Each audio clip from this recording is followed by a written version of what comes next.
Just a brief look at sort of the agenda for today. I'm going to have, faculty all that are here to share today. I'll introduce themselves, and then we'll be having sort of a fishbowl discussion. In an in-person conference, a fishbowl discussion would probably look quite different, but the general kind of goal of that format is for full participation from not only the panelists, but also from the participants who are watching and learning. So the way that we're going to sort of do that is we've got some prepared topics. The faculty members who are here today will be sharing some of their thoughts on those topics. And then if at any time something comes up for any participants here who they want to share something, they can indicate that by putting their hand up, by writing their question in the chat if they'd prefer that, by putting an asterisk in the chat. And then after each topic, we'll have an opportunity to kind of have an open discussion about it as well. And then with that said, if the conversation kind of naturally goes sort of outside of the prepared topics, or the panel want to ask each other questions or pose something to participants of the audience to share, please feel free to do that. We really want it to be kind of an open conversation format and flow naturally. So with that said, we have sort of a short time frame and a lot of people, so I want to kind of dive right into it. And I'll start sort of with inviting faculty to introduce themselves in sort of no particular order. So please feel free to chime in and introduce yourselves.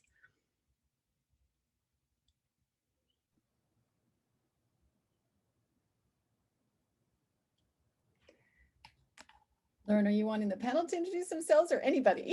Oh, the panel. Yes, the panel. Sorry. All right, well, since I'm talking, I will start then. So I'm Sally Stewart, and I am an associate professor of teaching in the School of Health and Exercise Sciences at UBC Okanagan. And so my area of teaching is in health and exercise. That's a big part of it is movement. So naturally that does create an environment for more challenge and inclusivity. I also teach a first-year health course. And it is a 3-credit course that is open to all students on the university. And so again, this has given me another opportunity to really try to reach out and include that inclusivity, because there's been a lot of interest from a lot of different, I guess, population groups that would like to take this course. And so it's really challenged me and forced me to figure out how to do this and do this right. So a lot of experiential learning for me going on. So I'm looking forward to sharing my experiences. Thank you.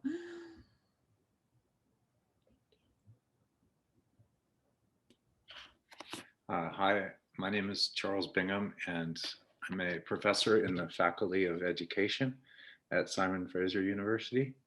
And I've been involved with the Steps Forward initiative for a number of years, and I'm a former member on the board of the initiative, but I'm in the Faculty of Education. So for me, this is a natural part of what I promote and think about. And yeah.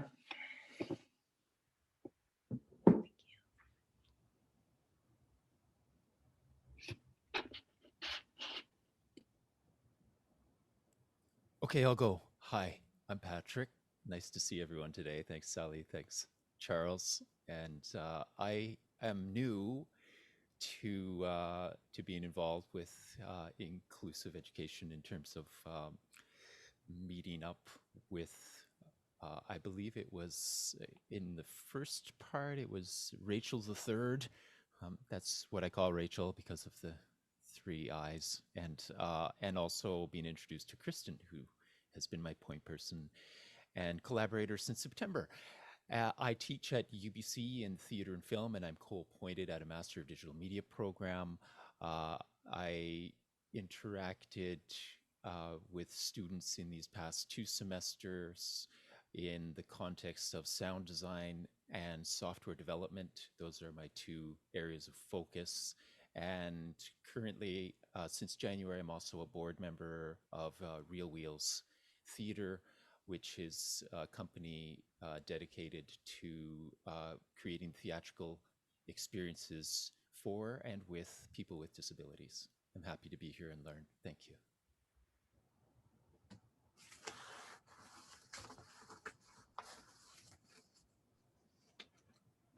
Hi, my name is, oh, Jesse, go ahead. Sorry.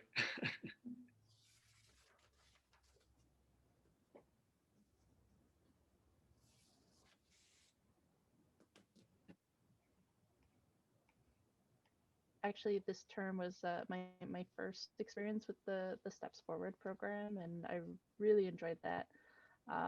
But as a teacher, I think like social justice and the courses that I teach are really adaptable to being inclusive.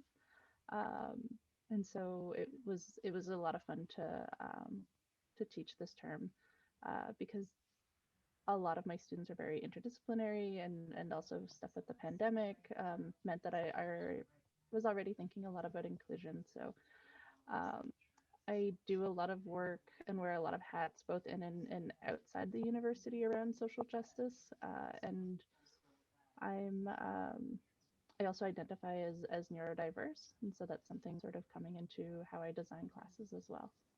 So thank you. Hi, my name is Daniel Drennan Alawad. I'm teaching illustration and printmaking in the Faculty of Art at Emily Carr University. Our department, the Department of Illustration, has worked with a few students with the STEPS program.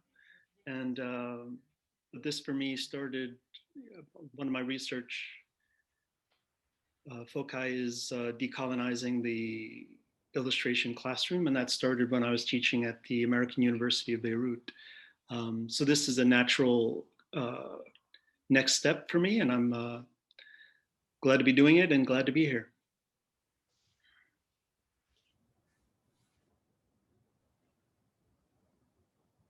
Hello, my name is Chase Joint. I'm an assistant professor of gender studies at UVic, and it's a pleasure to be here. I see Emily and Craig in the chat and want to shout out to the STEPS facilitators who have invited me here and really sort of transformed not only my understanding of the program, but my thinking, and really enhanced my pedagogy.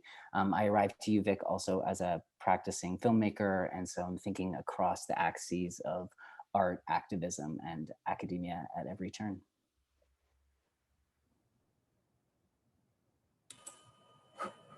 Hiya, can I go next? So my name is Paulina Pajot, and I'm not a faculty member, but I was a teaching assistant last term at UBC. I taught English 110, which is a very popular class on Gothic literature. And I just finished my PhD, and we had a student who was registered with the inclusive post-secondary education in that class. And we worked with Rachel and Kristen to adapt tutorial materials for that student. I also worked for the Center for Accessibility at UBC last year. And I'm very happy to be here. Thank you. All right. And then is Martha Wells here from MSVU?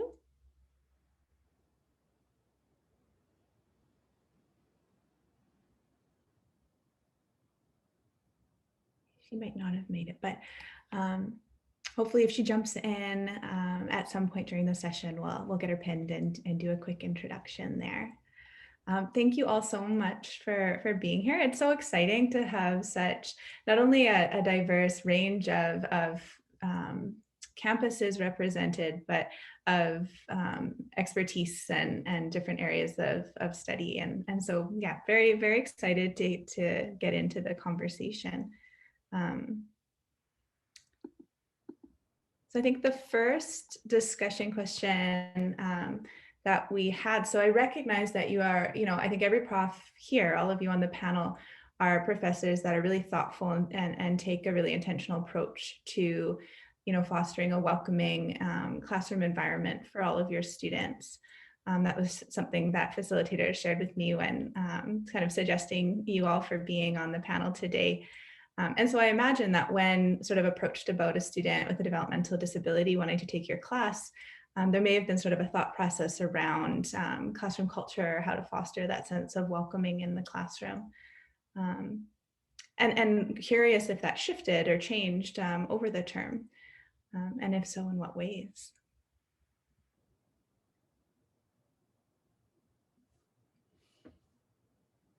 Do you want me to start, Lauren, just with some? Please Okay. feel Okay. and we'll kind of figure it out as we go. Okay, dive in. All right. So, you know, when I was first asked, I was super excited because, and nervous as well, because, you know, in it kind of comes naturally because in my area, my field of study, I'm in health and exercise sciences, and a huge role in my research and education leadership has been classroom well-being and student well-being, and then how that leads to academic success. And so the feeling of feeling included, and so that fits in with the whole kind of equity, diversity, inclusion, about feeling included and building that connections and support in the classroom, and where students feel safe and excited to learn, that supports their well-being and it supports their learning. And so when I was asked if I would be open to this, I'm going, yeah. But I kind of had no idea what. And so I kind of flipped it. So rather than me kind of being kind of, I guess, you know, when we teach a course, we think, okay, well, I'm the professor and you know, we're doing this. I kind of flipped it and put it the other way and put the student almost, what can I learn from you, right? And so it was really fun to work with the supporter of that student and find out. And we almost just kind of went into it. I just felt like I was learning by Braille, because it's, you know, you can learn about the situations and try to plan for it. But then when you're actually in the class and you've got this student, it's different. Like, you have no idea how it's going to unfold. It's less predictable than your, for lack of better words, your typical student. And so when you say, did it change or shift over the term? It absolutely did. And sometimes I just had to go with it, but leave me vulnerable so I could learn from the student almost the best ways to include them. And I saw it as an opportunity for all of us to grow. So for me to grow and learn, for that student to grow and learn, and for all of my students in the class to grow and learn as well, because they're going to be working with that in their career as well. So it's not just me learning, how do I integrate this person into my class, but it's all of these students learning to integrate as they go out into whatever their fields were. And it was so fun to see the stories. And I just want to share one experience with you. And this was actually in my, the first student I had was in my third year nutrition class. And the student I had was very social, and she would want to do a presentation at the start of every class.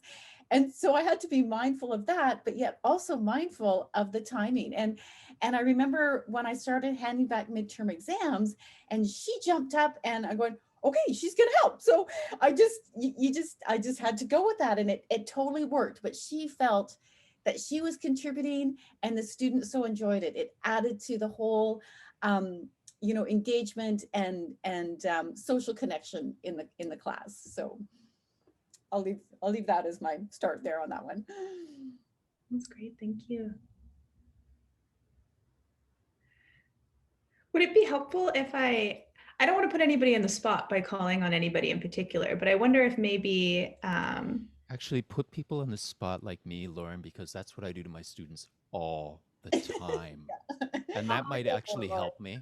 I just wanted to respond quickly to Sally and to say awesome. I mean, a lot of things that and experiences you just shared are similar to what I experienced in starting in September. I tend to start the classes by saying there is the combined knowledge in the room is greater than one single person. That tends to start it off with a lot of nervous smiles and students not knowing what to say when part of the value of what I teach is self-regulation. And what's fascinating about that is most of the people, while I was saying this was off camera, after I had said, and it was clear in my course outline, and you know, we've all been teaching through Zoom for a while, that cameras, they suck sometimes when they're off, and they also suck when they're on. So it was really tricky, and I was gently trying to say, I would love for all of you to join me on camera when you speak.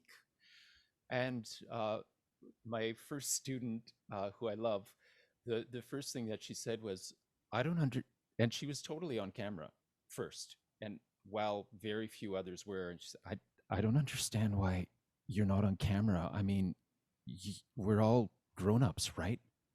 It was just this, it was just this amazing provocation, and that provocation shifted in that first class the entire interactions that followed, because from that moment, people flipped on their cameras. And it was really important for my particular class that that occurred. So I wanted to share that as my first in.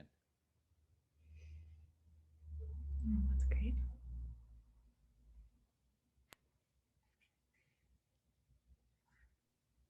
I'm happy to build on Patrick's offering about the combined knowledge in the room being far greater than any one person. And I feel like it's a nice companion to one of my first ongoing, most important pedagogical principles, which is, to never assume who's in the room. I think so often students imagine that they can see difference, and we run into a lot of trouble when thinking intersectionally about what one can see or one can assume about ability or identity. And so there was something really interesting about being approached to say, no, we're going to make something about this explicit, so that we can change the way we teach, change the way we think or feel or collaborate. But for me, it was already embedded as an ongoing part of pedagogy, which is we're all arriving to this room with things that are not going to be made explicit, and that we're all arriving to this room not knowing a variety of different things. No one here is without opportunity to learn or to learn from mistakes. And the STEPS program, I think, was a really exciting opportunity for all students to walk towards those questions together.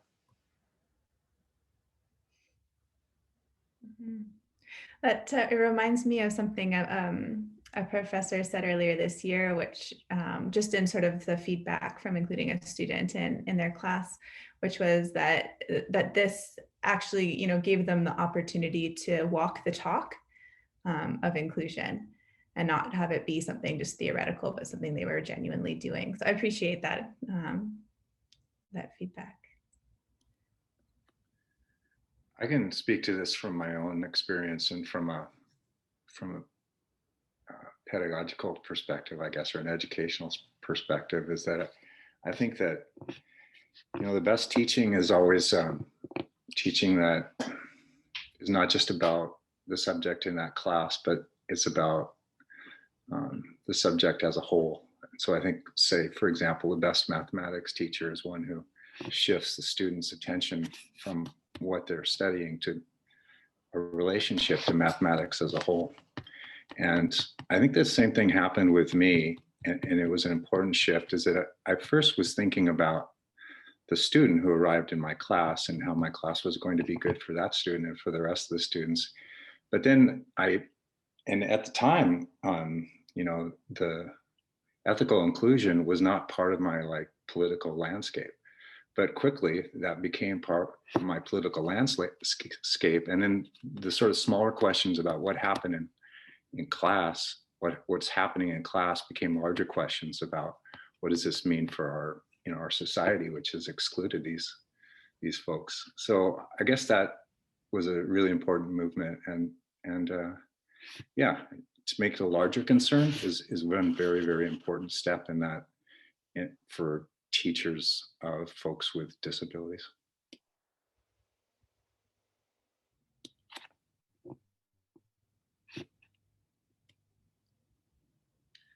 The points raised are well taken. And I think at Emily Carr, especially in the illustration department, a lot of our focus is on communal learning.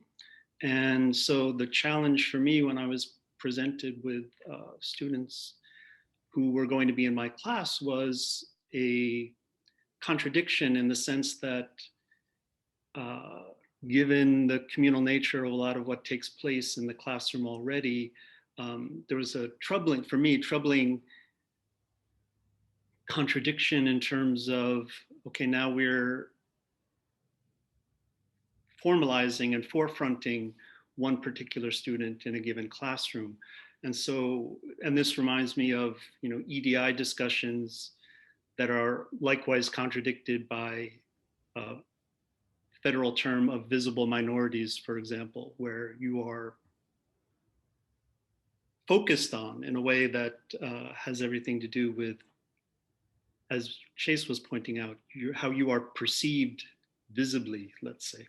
But my point is that for me, the goal I had was how to deformalize that. How do I have a student in the classroom not forefront it, have it be a natural part of the classroom curriculum, the discussions, and not bring focus to it.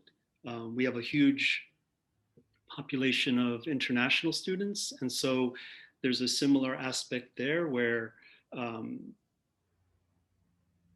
as we're saying, the aggregate of knowledge in the classroom is great, but how do you respectfully include that, I guess is what I'm trying to say. And so there wasn't a challenge for me in terms of having the student in the classroom. The challenge was more, how do I make this a natural inclusion? Because it's being presented literally as almost unnatural, if that makes sense. Mm-hmm. Yeah, it's interesting because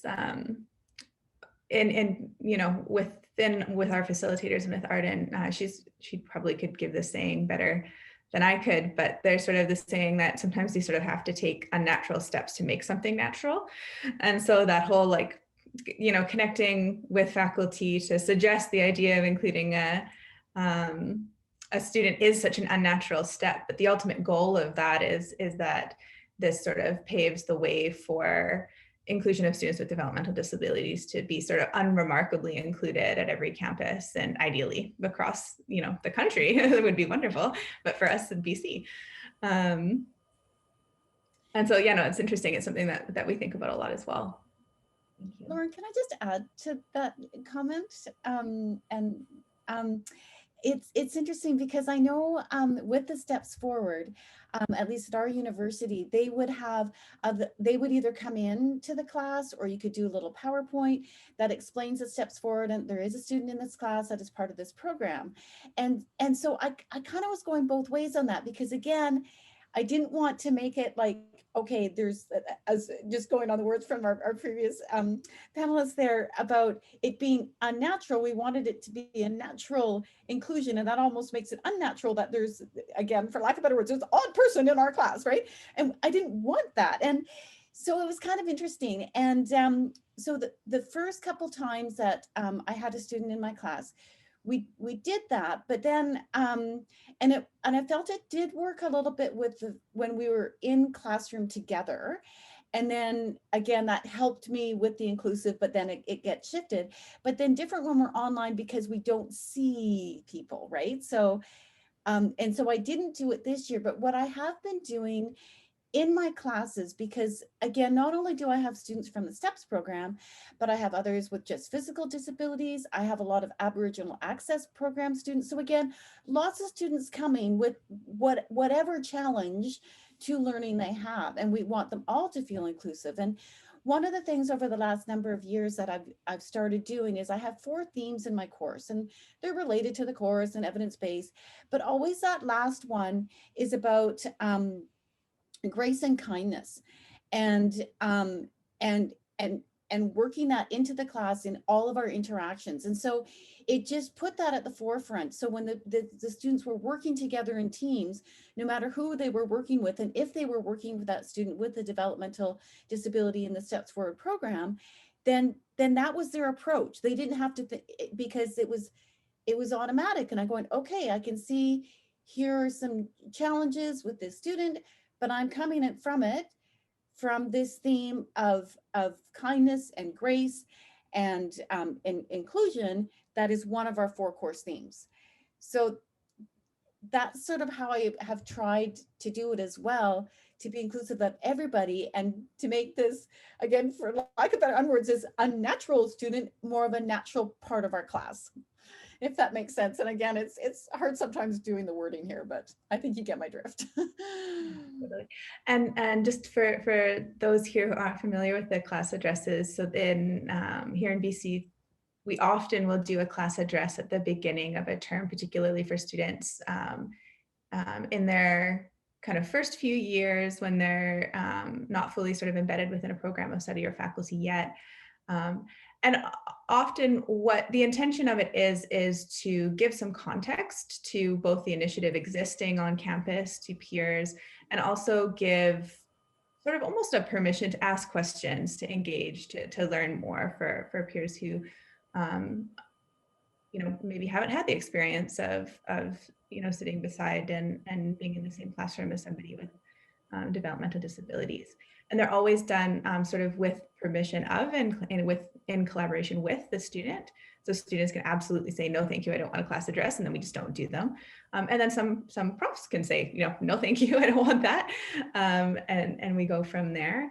I think the benefit of them is it sort of gets in, you know, it is sort of an unnatural way to make things natural. It sort of gets the elephant out of the room and opens up that, okay, now we can have a conversation about it. And for those of you who haven't had a class address in your classroom, it's not an introduction of the student necessarily, it's an introduction of the initiative and just mentions that there's a student you know, supported by the initiative in the classroom. And if you have any questions, to ask, you know, your professor, and that we're there as a resource as well. But it's you know, some people really like them and some people really don't like them. So it's one of those things for sure. Lauren, can I just say a few words about this? Because this was my first time. And so, you know, and it was in an online environment, and I posted a letter on Canvas. So that way, you know, in my tutorial guidelines, all the students sort of read about Steps Forward. And I thought it really was a sort of good start for the whole class to know that there will be a student with developmental disability, and students over the course of the term became incredibly supportive, and the student participated in all of the tutorial discussions in a slightly different way. But my experience was that it was very helpful, actually, and it sort of opened that space for listening and sort of being generous with one another, and it definitely worked, and it worked better throughout the whole semester, I found, when people were working together. Again, tutorial is a little bit different than a lecture, and the online environment was challenging in many ways because I couldn't see in the same way how sort of students reacted, not, you know, only the student I worked with from Steps Forward, but also other students. And usually I can adjust my teaching to what's happening in the classroom. But I think it worked out, considering it was an online environment, it actually worked out really well. So I thought, you know, I would just say that even just the letter was a very helpful way to introduce sort of Steps Forward, and while sort of preserving the students' privacy. So I really appreciated that. I'll just add one thing because I can't help myself. This is Arden. And everything that Lauren said, and then just adding that most of the young people who are going to university today have had somebody with the label of developmental disability in their school, but so often they're separate. They're brought in only for 1 or 2 classes of the day. So people get really comfortable with somebody with this label existing sort of on the margins, not fully participating or belonging to the learning in their classroom. So we really try to use that class address to focus on belonging to the classroom, that the student has the same goals as you in the class, and shift the focus onto the other students, understanding that this peer is there for the same reasons as them, because often that's not clearly communicated in K-12. Jesse, I want to flag that I saw your mute button come on and off, and in this digital fishbowl, open up access again. Mm-hmm. Thank you. I was thinking a lot about what people have said about making integration feel natural, and also the natural sort of diversity that makes up our classrooms. And one of the things that I think is really important to making any kind of integration feel natural is building it into the structure of the course initially, when you're designing it, and also if you're able to, building it before it's asked for. So if your classrooms are inclusive in many ways before someone like a STEPS program or before a student is looking into your class, then it's that much easier to make that feel like a natural integration.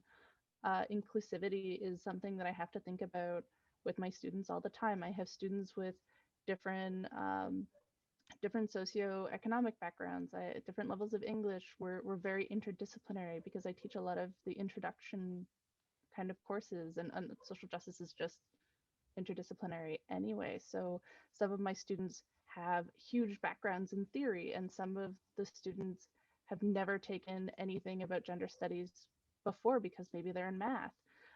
Other students are in their third year, and this is the first chance they've had to get into this course, and other students are in their first year because it's part of their program. A lot of my students are working. Some of them are adults, some of them are fresh out of high school, some of them are like working 3 jobs on top of all of their classrooms, or their parents are, or they live at home, or they commute 2 hours from Surrey.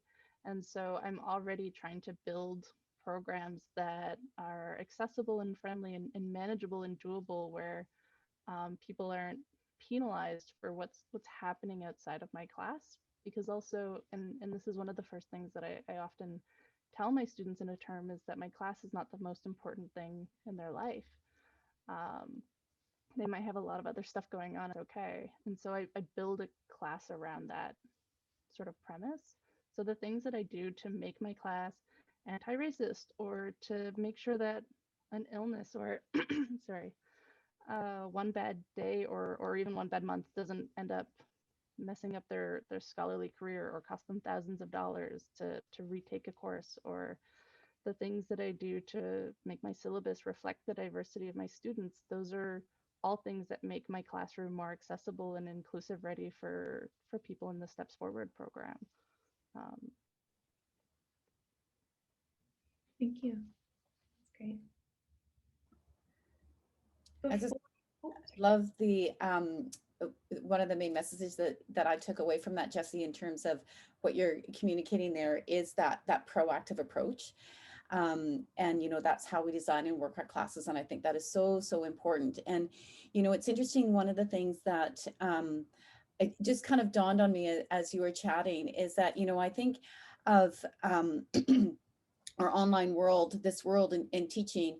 And I had students from all over the world. I had students from India, from Brazil, from Germany in my first year health class. And you know that there's been some real different challenges in those countries going on right now. And so when I would hear from them about their challenges, then, you know, I had worked into my course outlines about flexible grading. And I always say to my students, you know, life happens when you're going to school. So we need to, you know, to fit this in, let's work around this. Just because I say the assignment is due on this date, no, that's not necessary. And so as we have taken this forward, students, to offer adaptations in assignments and lectures and participation, it's almost like that's really helped fuel and us understand all of the challenges that a number of our students are going through. And so it's just been a really kind of an interesting shift there. And I think that's something that we have learned from the Steps Forward program, I think, is that we can be more flexible. And one of the things that I always try to bring across to the students is that, again, this power tripping of a prof at the stand of the room, like, no, like, I want you to succeed in this course. I'm your team member here to help you succeed. And that's what we want to be doing with these Steps Forward program. What do they want to get out of this class? And what can we do? What can I learn from you to help you succeed? And so what we've done with that, with the Steps Forward, it's like, no, we're all in this as a whole team. Like, so that student and all of the students in the classroom is, what can we do to help you succeed? And I'm the team. I want you getting an A+. You know, I'm not here to trick you on a final exam. And I think that's one of the things that I really think the Steps Forward program has really maybe helped feed the success of and some thoughts anyways for me around how we're teaching online too, and looking at all of our students' scenarios. Thank you. Yeah, no, I think we always say, you know, one of the ways that we sort of encourage people to embrace inclusion is by saying inclusion benefits everyone. And I think you've all just given some really great examples of how that really plays out in individual classrooms. So thank you so much for that. I want to open the question to the floor a little bit. If anybody had any thoughts or things that they wanted to add to this one before we move on to the next topic, please feel free to jump in or raise your hand or type it in the chat.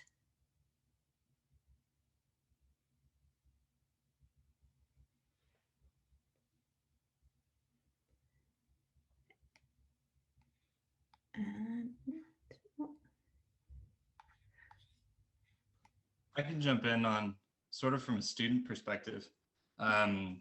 This was my first year studying at Acadia, and I'd done some time working at the University of Ottawa as well before then. And it was the first time that I had deadlines that were flexible, where I was allowed to set my own deadlines and work with my professor to when I was going to hand in certain assignments. And I had thought at the start that that would just make me procrastinate and not hand them in until the very end. But it actually made me a lot more willing to put a lot more time and effort and engage a lot more with my assignments. So I really like that approach, and I feel that a lot of my classmates just appreciated that as well, as a new approach that I had never seen before in post-secondary education. That's nice. Thanks for sharing that. It's good to hear some student feedback on that. Thank you. Wonderful. And I just saw that, yeah, Martha has arrived. So Martha, we've done introductions and sort of dived into the first discussion question. So we'll be moving on to the second one shortly. But if you could introduce yourself to everyone, that would be fantastic. Sure. I am so sorry I'm late. I was looking at the wrong time, and I'm on the East Coast, and I realized with horror 10 minutes ago that this started some time back. So my extraordinary apologies for that. And I'm joining you today from Halifax, from Mi'kmaq, the unceded territory of the Mi'kmaq, and I'm really, really happy to be here and thrilled to be part of this discussion. I've been part of Mount Ability, which is the program at my institution, Mount St. Vincent University here in Halifax. And I've been part of that program since about 2015. And I've always been interested in issues around accessibility and the rights of marginalized students in particular on campus. But personally, I also have a child who has trisomy 21, and I think it was really getting to know her and her needs as we've navigated through the elementary school system, and that I was really drawn to and connected to this program that is happening on my own campus. And so I was, really pleased to see this development, which I don't know if it would have been on my radar so much if I didn't have a daughter myself navigating accessibility issues. So at any rate, welcome. Thank you very much for welcoming me. And I'm again, very much apologize for being late. And I'm really happy to contribute what I can, both as a faculty member who's had students in my own classrooms, but also as someone who's been part of the program itself in terms of navigating, helping faculty navigate, and also the students who are part of the program navigate the wider campus community. Thank you so much, Martha. Thanks.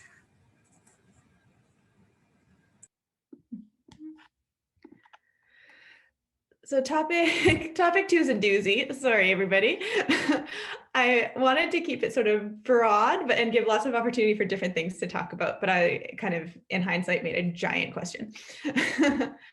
So this one is sort of focused around, I think it came up in conversation yesterday, in one of yesterday's sessions too, actually, where when we sort of see campuses themselves talking about equity and inclusion, it tends to be sort of through these EDI initiatives we're starting to see, which are great, and I think really, indicate that there is sort of a shift happening where this is at least a topic that's being discussed.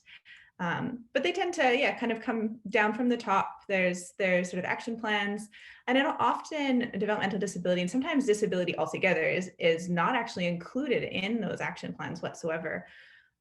So thinking about that, what is sort of the role of faculty members in advancing inclusion? Does it include going into some of those EDI conversations, are there other ways that faculties can really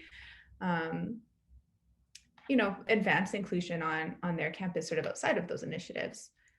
I'm really curious about this one and your guys' experiences.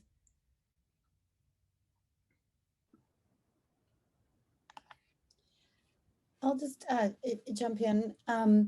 One of the things that I find is certainly EDI is such a hot topic on all institutions right now, but I absolutely see right in terms of that the conversation isn't focused on or highlighting really those with developmental disabilities. And so I think those of us that especially have been involved with having students in our classroom play a key role in really helping that narrative, those conversations, that awareness happen at all the levels where the EDI conversations are happening.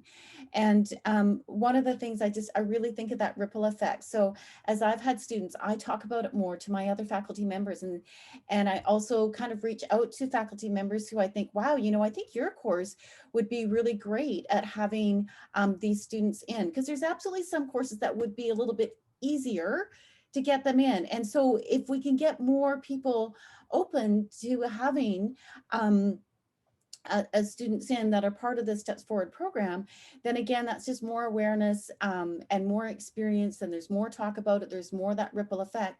And so the conversations, the language, the discussions will come up at all of these different levels. And so I think that for those of us that are involved and are aware, I just think the more that we talk about it and bring it to every level or conversation that we're involved in, whatever committee that we're involved in, or conference we're going to, or meeting, or just those hallway conversations, whatever it might be, I think that plays a real big role in helping it be heard more. Thank you. I think those are really helpful, tangible ways for, and there's a lot of instances that I can think of where it's through methods like that we've gotten opportunities to present at, faculty meetings and things like that can be so helpful to sort of share the work that we do, and that there, are students with developmental disabilities on campus and in this faculty, and what can we all do sort of as a team to make sure that they're having this equitable student experience sort of that every other student of this program of study is getting. So thank you for sharing that. If I could jump in too, I might also add that, I think having access to and conversations with the larger faculty complement through the faculty associations is really important.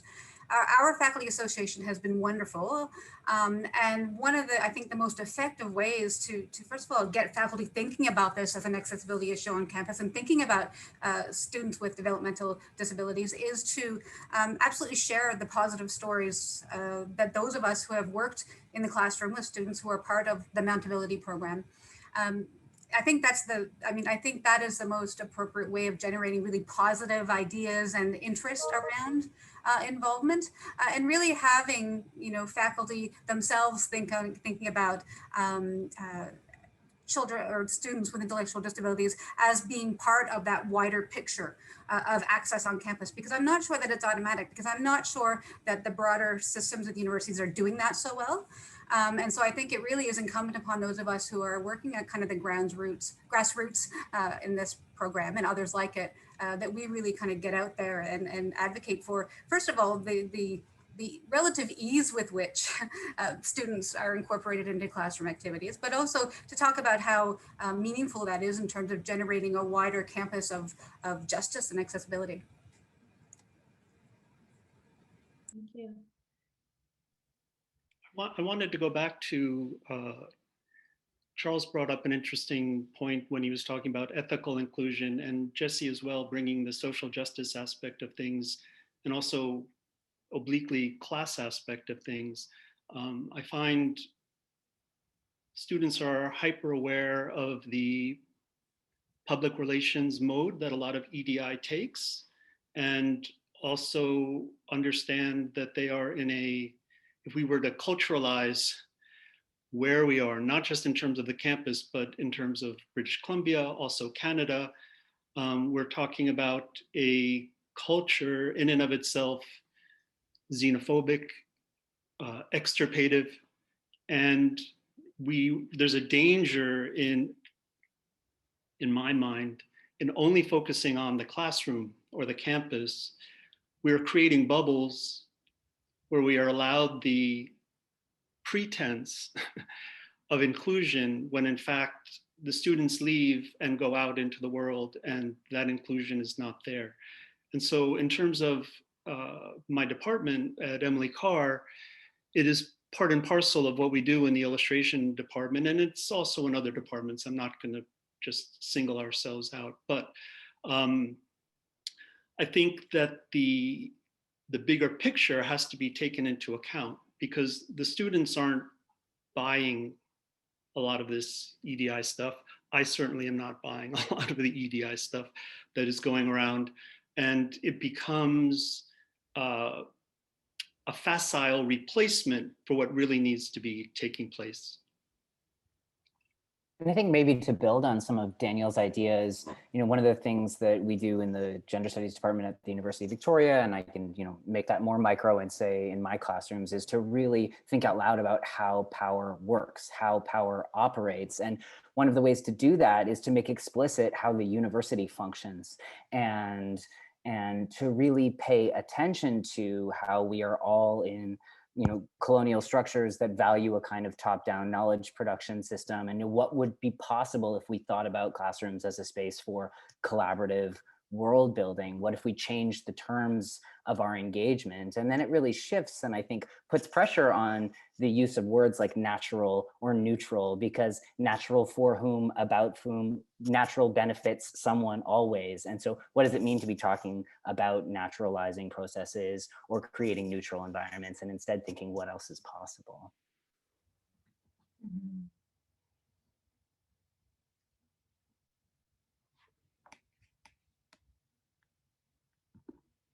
That's such a good point.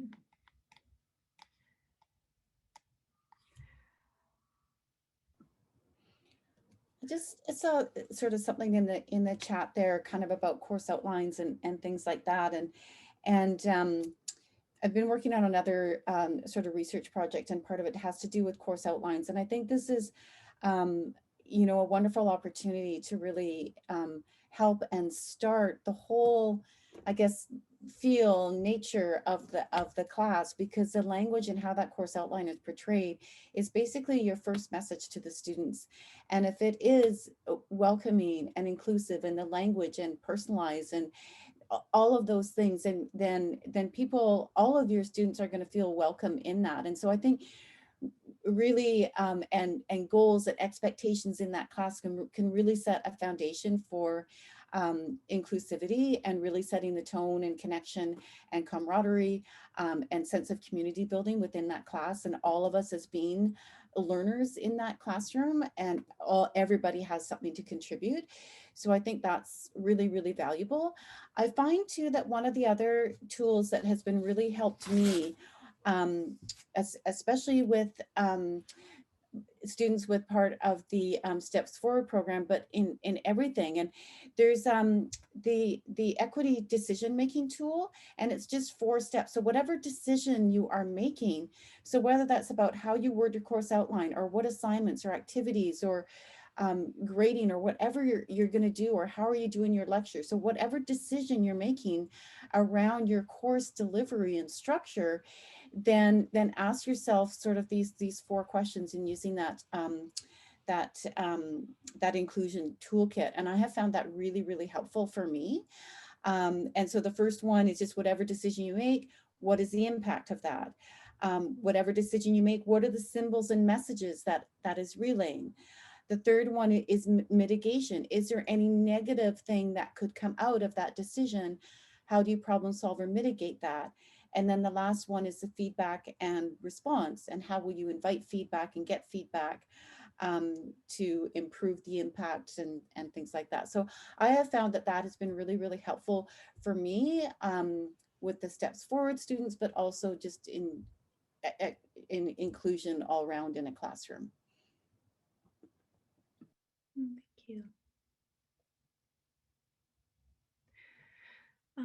As I was just about to mention, opening it up sort of for anybody who wants to share, including panelists or people in the audience, I see a question from Rachel here in the chat, where she's saying she's curious to hear about what the conversations you're having with your students, inclusive option students, and not, to help you design a classroom that's more inclusive. What is engagement, or what does that engagement look like?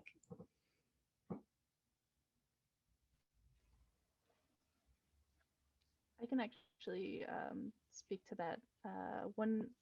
This wasn't actually something that I was able to incorporate in this class that I had the Steps Forward student in, but something that was really interesting and I think really helpful was for the final project in my class, my students designed their own rubric as a class.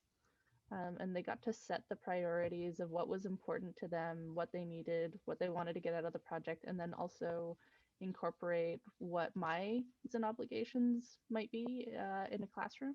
For example, I have to give them a grade, or I might be looking for certain kinds of measurements. And so the students as a class being able to set those sort of parameters and those priorities of what they wanted to be graded on was actually this really interesting and awesome way of making sure that their needs were also fit. So for example, if they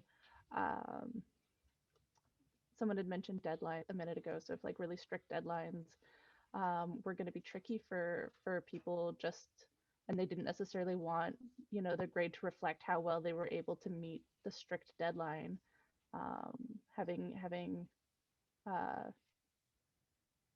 losing marks for having lateness wasn't something that was there, but also if they really wanted to dig into something creative or to be able to give each other feedback, that interactive component then took more of a role. So that was something that I think just sort of lets kind of natural inclusivity in if you design it.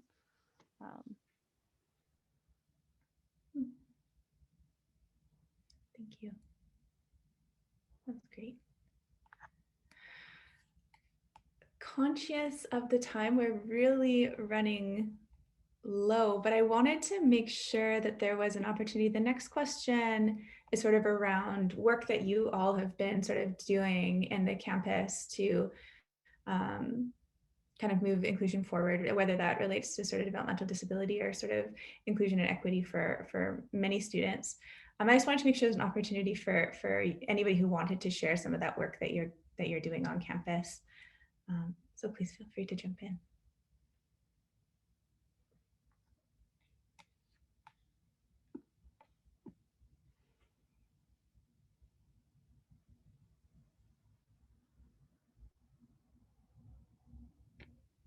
I think for me, the barriers that present themselves are broadly cultural.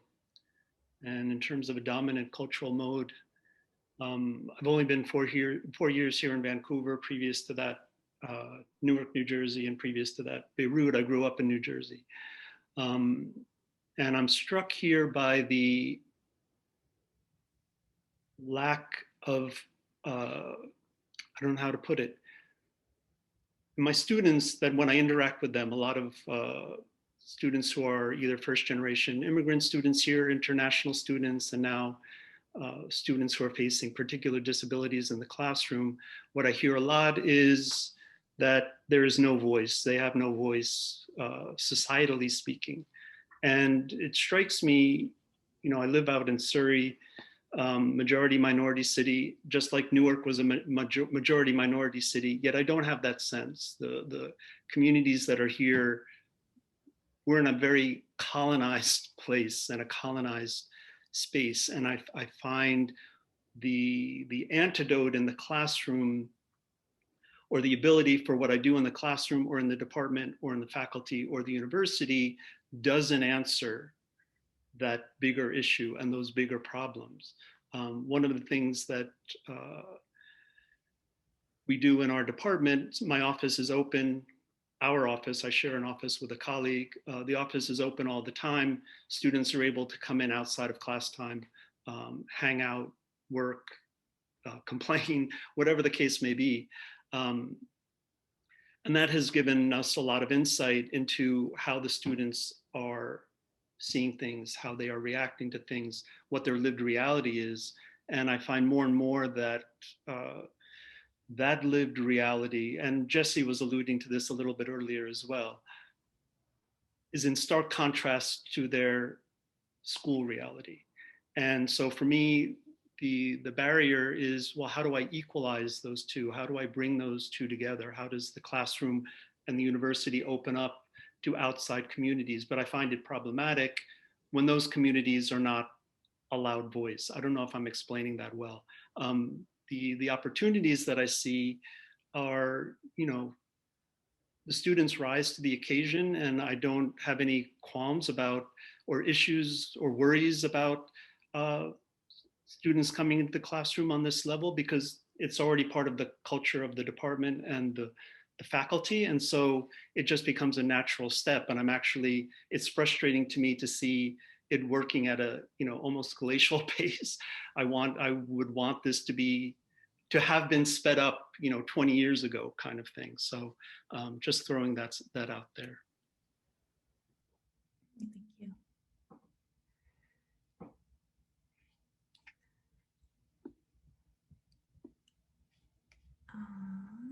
I think we're out of time. Well, there is some open hall time after this. So for anybody who did want to stick around and continue the conversation, that is open.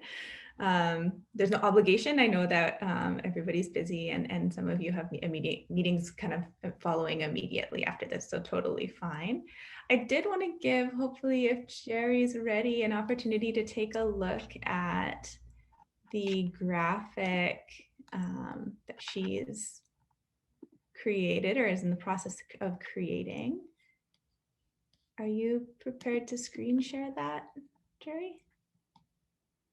I just wanted, before we part, to reach out to colleagues close by in the city, Daniel, Chase, since we are neighbors. I work next door as well at the Master of Digital Media program, and I would love to continue dialogue with you and Sally as well, and others. So I just wanted to make that offer because I feel there's more to talk through. Can you make me a host or co-host so I can share? Yes. And I have to say, for someone I've worked with disadvantaged or vulnerable populations for most of my life, so listening to you all talk has been soul warming, to be honest. So I'm just trying to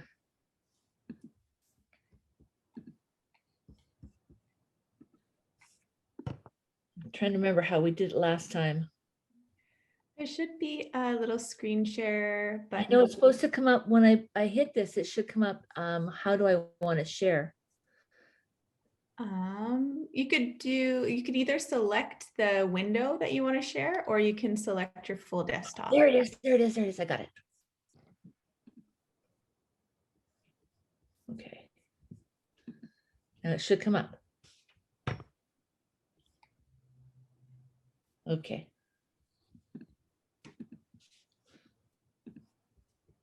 Okay, oh, maybe this has to come up here. No.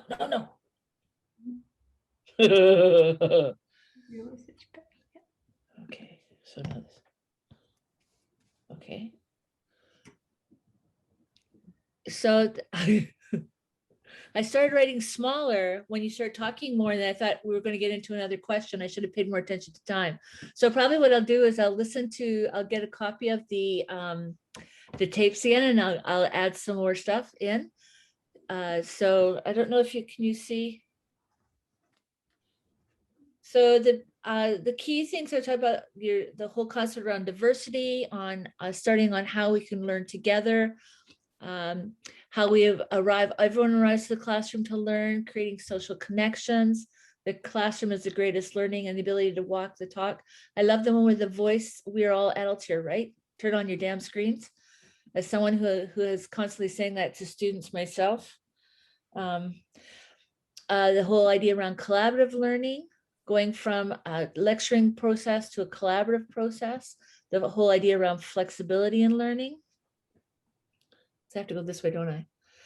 The concept around faculty as advocates, sharing your experiences with others to bring more in, equity and issues.